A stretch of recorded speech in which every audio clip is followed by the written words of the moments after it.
ಗಣಪತಿ ಶಾರದಾ ಗುರುಭ್ಯೋ ನಮಃ. ಕೂಜಂತಂ ರಾಮ ರಾಮೇತಿ ಮಧುರಂ ಮಧುರಾಕ್ಷರಂ ಆರುಹ್ಯ ಕವಿತಾ ಶಾಖಂ ವಂದೇ ವಾಲ್ಮೀಕಿ ಕೋಕಿಲಂ. ಶ್ರೋತೃಗಳಿಗೆ ಶ್ರೀ ಚಾಮರಾಜೋಕ್ತಿ ವಿಲಾಸವೆಂಬ ಕನ್ನಡ ರಾಮಾಯಣದ ಉತ್ತರ ಕಾಂಡದಲ್ಲಿ ಶ್ರೀರಾಮನು ತನ್ನ ಅವತಾರವನ್ನು ತ್ಯಜಿಸಲು ನಿಶ್ಚಯಿಸಿದ್ದು ಎಂಬ 107ನೆಯ ಅಧ್ಯಾಯಕ್ಕೆ ಸ್ವಾಗತ. ಬಳಿಕ ಶ್ರೀರಾಮನು ಲಕ್ಷ್ಮಣನ ವಿಯೋಗ ದುಃಖದಿಂದ ಕೂಡಿ ಪುರೋಹಿತರಾದ ವಸಿಷ್ಠರನ್ನು, ಮಂತ್ರಿಗಳನ್ನು, ಹಿರಿಯರನ್ನು ಕರೆದು, ಎಲೈ ಗುರುಗಳಿರ, ಈ ಸಮಯದಲ್ಲಿ ಅಯೋಧ್ಯಾಪತಿಯಾಗಿ ಧರ್ಮದಲ್ಲಿ ತುಂಬಾ ಅಭಿಮಾನವುಳ್ಳ ಭರತನಿಗೆ ಪಟ್ಟಾಭಿಷೇಕವನ್ನು ಮಾಡಿ ನಾನು ವನವನ್ನೈದುವೆನು. ಅಭಿಷೇಕಾರ್ಥವಾದ ಸಂಭಾರಗಳನ್ನು ಶೀಘ್ರವಾಗಿ ತರಿಸಿರಿ. ನಾನು ಈ ಕ್ಷಣದಲ್ಲೇ ಲಕ್ಷ್ಮಣನು ಯಾವ ಗತಿಯನ್ನೈದಿದನೋ ಆ ಗತಿಯನ್ನೈದುವೆನು ಎಂದು ನುಡಿದನು. ಆ ಮಾತನ್ನು ಸಕಲ ಪ್ರಜೆಗಳು ಕೇಳಿ ಚೈತನ್ಯವನ್ನು ಕಳೆದುಕೊಂಡವರಂತೆ ಶ್ರೀರಾಮನಿಗೆ ನಮಸ್ಕಾರವನ್ನು ಮಾಡುತ್ತಾ ಭೂಮಿಯ ಮೇಲೆ ಬಿದ್ದರು.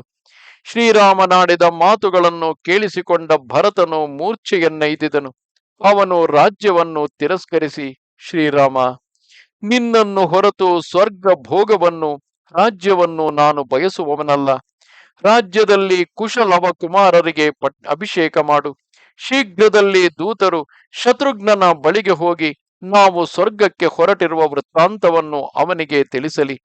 ನಿನ್ನ ಸಂಗಡಲೇ ಸ್ವರ್ಗವನ್ನೈದಬೇಕೆಂಬುದೇ ನನ್ನ ಅಭಿಲಾಷೆ ಎಂದನು. ಭರತನಾಡಿದ ಆ ವಾಕ್ಯವನ್ನು ಕೇಳಿಯೂ ಅಧೋಮುಖರಾಗಿ ದೀನರಾಗಿದ್ದ ಪ್ರಜೆಗಳನ್ನು ನೋಡಿಯೂ ವಸಿಷ್ಠ ಮುನೀಶ್ವರರು ಶ್ರೀರಾಮನನ್ನು ಕುರಿತು, ಶ್ರೀರಾಮ, ಭೂಮಿಯ ಮೇಲೆ ಬಿದ್ದಿರುವ ಈ ಪ್ರಜೆಗಳನ್ನು ನೋಡಿ ಕಟಾಕ್ಷಿಸು. ಇವರ ಅಭೀಷ್ಟವನ್ನು ಸಲ್ಲಿಸು. ಅವರಿಗೆ ಅಹಿತವನ್ನು ಮಾಡಬೇಡ ಎಂದು ನುಡಿದರು. ಆ ಋಷೀಶ್ವರರ ವಾಕ್ಯವನ್ನು ಕೇಳಿ ಶ್ರೀರಾಮನು ಪುರಜನರನ್ನು ಎಬ್ಬಿಸಿ, ನಾನು ನಿಮಗೆ ಏನು ಮಾಡಬೇಕು ಎಂದು ಕೇಳಿದನು. ಸಮಸ್ತ ಪ್ರಜೆಗಳು ಆತನನ್ನು, ಎಲೈ ಸ್ವಾಮಿ, ನೀನು ಎಲ್ಲಿಗೆ ಹೋಗುತ್ತೀಯೋ ಅಲ್ಲಿಗೆ ನಾವು ನಿನ್ನನ್ನು ಅನುಸರಿಸಿ ಬರುವೆವು. ಇದೇ ನಮಗೆ ಪರಮ ಪ್ರಿಯವು. ಇದೇ ನಮ್ಮ ಹೃದ್ಗತವಾದ ಆಶಯ.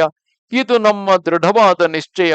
ನಿನಗೆ ಪುರಜನರಲ್ಲಿ ಸ್ನೇಹವಿರುವ ಪಕ್ಷದಲ್ಲಿ ನಾವೆಲ್ಲರೂ ಪುತ್ರ ದಾರಾದಿಗಳ ಸಹಿತವಾಗಿ ನಿನ್ನ ಪಾದಾನವಿಂದಗಳನ್ನೇ ಅನುಸರಿಸಿ ಬರಲು ಅವಕಾಶವನ್ನು ನೀಡಬೇಕು. ತಪೋವನವಾದರೂ, ದುರ್ಗವಾದರೂ, ನದಿಯಾದರೂ, ಸಮುದ್ರವಾದರೂ ನಾವು ನಿನ್ನ ಸಂಗಡಲೇ ಬರತಕ್ಕವರು. ನಾವು ನಿನ್ನನ್ನು ಬಿಡತಕ್ಕವರಲ್ಲ ಎಂದು ನುಡಿದರು.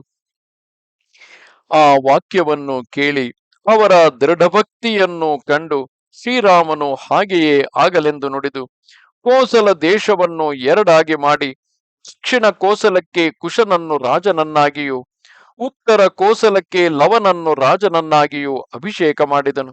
ಅನಂತರ ಅಭಿಷಿಕ್ತರಾದ ಕುಶಲವರನ್ನು ತೊಡೆಯ ಮೇಲೆ ಕುಳ್ಳಿರಿಸಿಕೊಂಡು ಒಬ್ಬೊಬ್ಬನಿಗೆ 1000 ರಥಗಳು, 10,000 ಆನೆಗಳು, 30,000 ಕುದುರೆಗಳು, ಅಸಂಖ್ಯಾತವಾದ ವಸ್ತು ವಾಹನ ಭೂಷಣಗಳು, ಅನೇಕ ಮಣಿ ಸುವರ್ಣಗಳು ಮೊದಲಾದ ಬಹುಧನಗಳನ್ನು, ಬೇಕಾದ ವಸ್ತು ನಿಕ್ಷೇಪಗಳನ್ನು ಕೊಟ್ಟು ಅವರನ್ನು ಅವರ ನಗರಗಳಿಗೆ ಕಳುಹಿಸಿದನು.